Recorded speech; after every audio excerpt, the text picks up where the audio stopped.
to inviting you all for this National CME and Cadaver workshop on knee arthroscopy. Today we're going to start with all live surgeries as well as useful video demonstration by our eminent faculties from all over India. So as time is running out, I am going to be starting this program with the first session. Is going to cover on the basics of MRI to diagnose this and the suture technique, graft harvesting technique, which is a video demonstration, and the fixation modalities, various fixation modalities, and positioning tunnel, which is also another video demonstration, and the ACL avulsion video demonstration techniques. So uh, I invite Professor Deen Muhammad Ismail, our director of Rajiv Gandhi Government General Hospital, and Professor S. Sukumaran sir to moderate the first session of this CME. Thank you. National CME and Cadaveric workshop on knee arthroscopy conducted by Stanley, Department of Orthopedics. Due to the rain, I think there was a delay in arrival of the delegates, and we'll start without wasting much time. The first talk would be by Dr. Amarnath, MRI of knee joint, tips to diagnose. Dr. Amarnath, please. Dr. Vardhaman and all other faculties for giving me this opportunity. Imaging modalities available, and right from the plain radiograph to ultrasound and CT/MR. Again, plain X-ray has some role, but major role is by the MRI.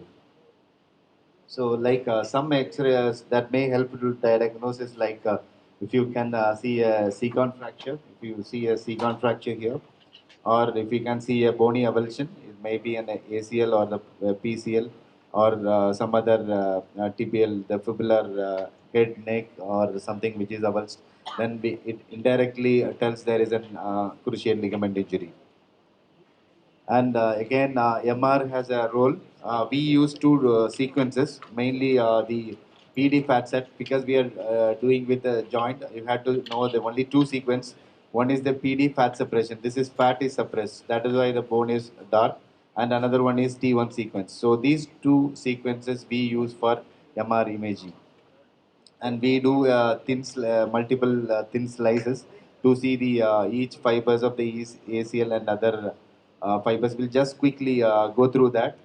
So this is an example of a normal ACL. You can see that it starts from the medial side of the femoral condyle to the tibia, and this is the ACL in the PD fat side or the gradient sequence.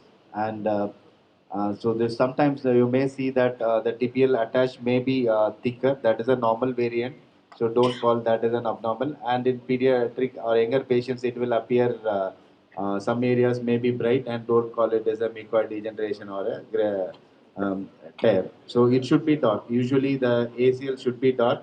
If it is bright, then it may be indicate. If it is due to trauma, then you can think some sprain has occurred. If it is an older age group with swollen, then we call it as an mycoid degeneration. So this is an example of a normal ACL. You can see the both the bundles. You can see, yeah. Wait, the pointer is not. Okay. This pointer is also.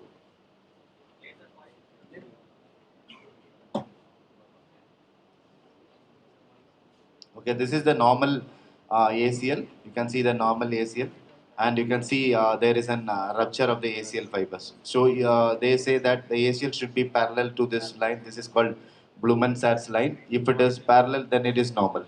If it is normal and it is going a different shape, that indicates there is a tear. That is why it is not maintaining a shape, and you can see the direct discontinuity of that.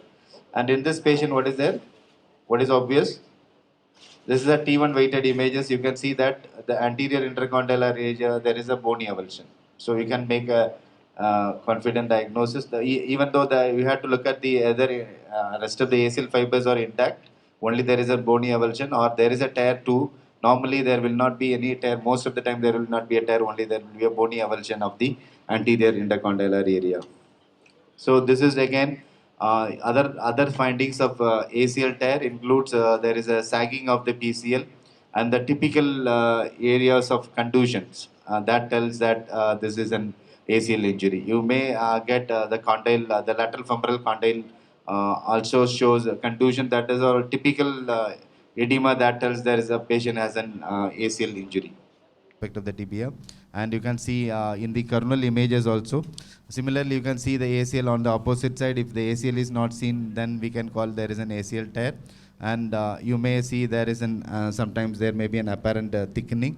So this is the normal PCL. It should be very dark.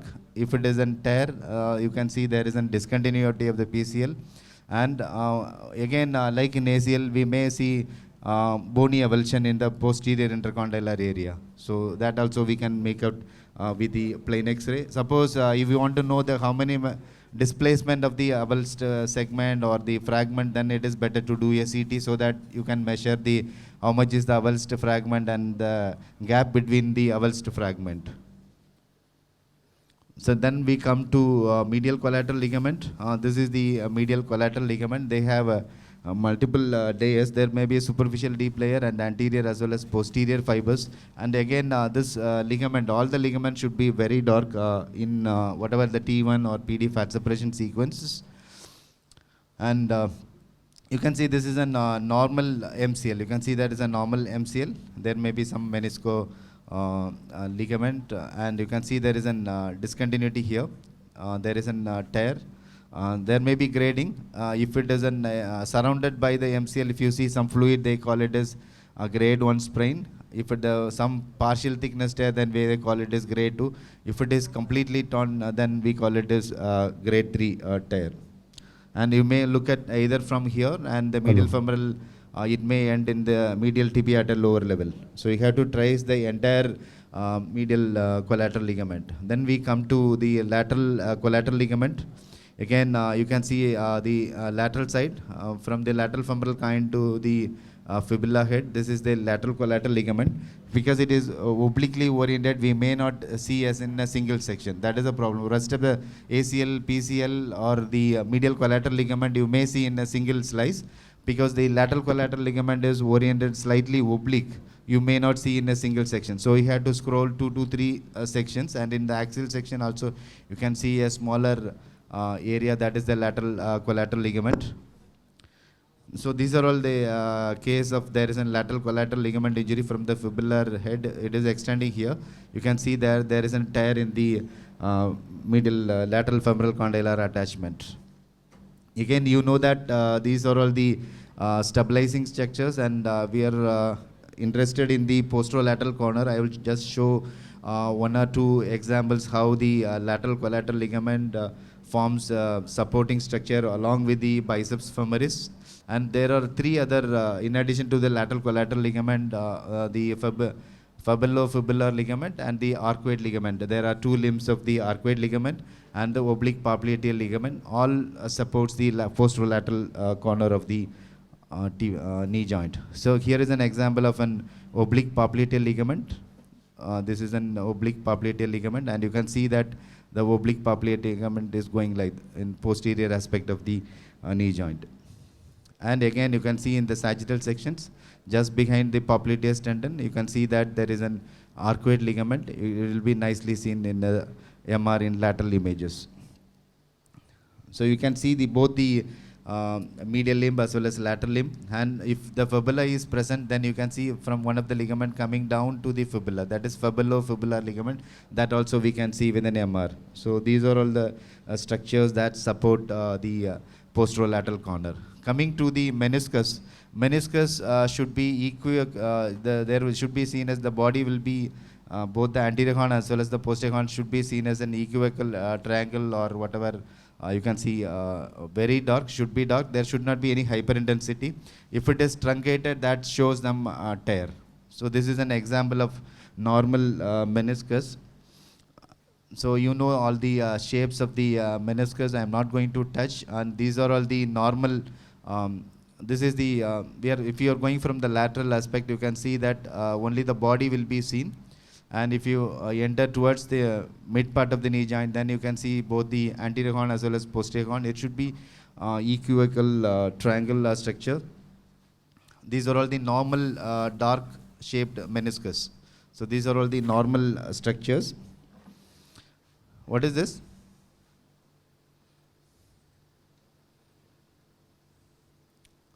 So there may be, they may write lot of things. Suppose there is an hyperintensity only here, they call it as an early mucoid degeneration or intrameniscal degeneration. If it is extending to the capsular surface, then they write grade 2. But it will not be seen in arthroscopy. Whatever they are writing grade 2 is not, it will not see because it is attached to the capsular surface. Okay. If it is extending to the either tibial or femoral articular surface, then only you have to see, then it is grade 3. So once they are writing tear means, that means it is extending either to the femoral or tibial articular surface. You can see that this one is extending into the articular surface, so it is a tear. So suppose they are writing tear extending to the capsular surface or grade 2 tear, don't you may not see it in the arthroscopy. So they are using a different term, so you should aware that if it is grade 3 or extending to the articular surface, then only it is a tear.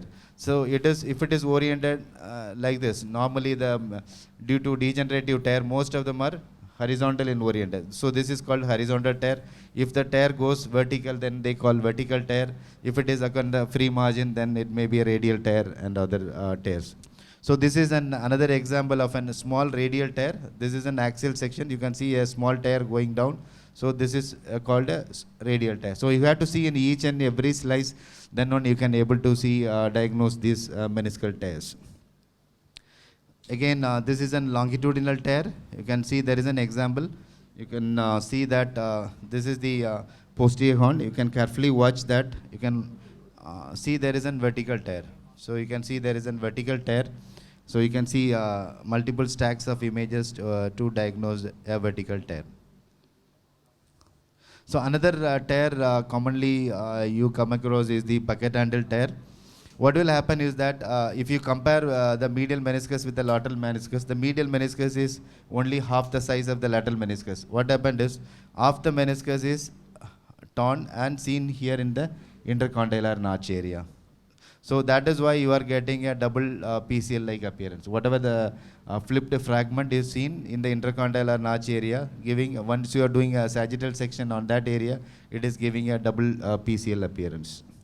So this is an again flipped fragment of the bucket handle tear that we seen as a bucket handle tear of the medial meniscus. So if you come from here, then you can see that the fibers are continuous. So to conclude, MR is the primary imaging modality for arthroscopy. Again, it may be very helpful except some bone loose bodies, or if you want to measure the distance of the bony fragment or something. Otherwise, MR is a gold standard. Again, you can look at other structures and evidences of bony injury and other lesions, and it accurately classify the meniscal tear. I thank you for your kind attention. Thank you very much. Thank you, Dr. Amarnath. Any questions? Now the paper is open for discussion. If there are any questions. Panel discussion. Or do we discuss it at the panel discussion at the end? Okay. Thank you, Dr. Amarnath. Yes. Please come over the stage. And I request Dr. Suguma to hand over a memento to Dr. Amarnath for the excellent talk